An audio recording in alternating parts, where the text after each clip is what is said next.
نبدأ بالصلاة على رسولنا الكريم محمد صلى الله عليه وسلم، فصلوا على خير البشر.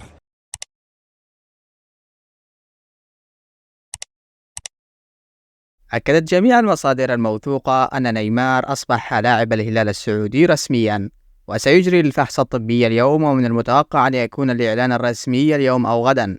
وبعقد لمدة 2 عام وراتب سنوي 100 مليون يورو، وباريس سيحصل على 90 مليون يورو وإضافات للصفقة.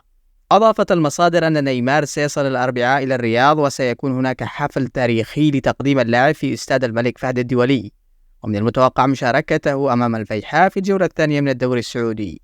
جهة أخرى، أكد الإعلامي أحمد العجلان أن صفقة متروفيتش لنادي الهلال تمت بعد أن وافق رئيس نادي فولهام على بيع اللاعب. أكدت العديد من المصادر الموثوقة أن صفقة زيلينسكي للنادي الأهلي السعودي تمت،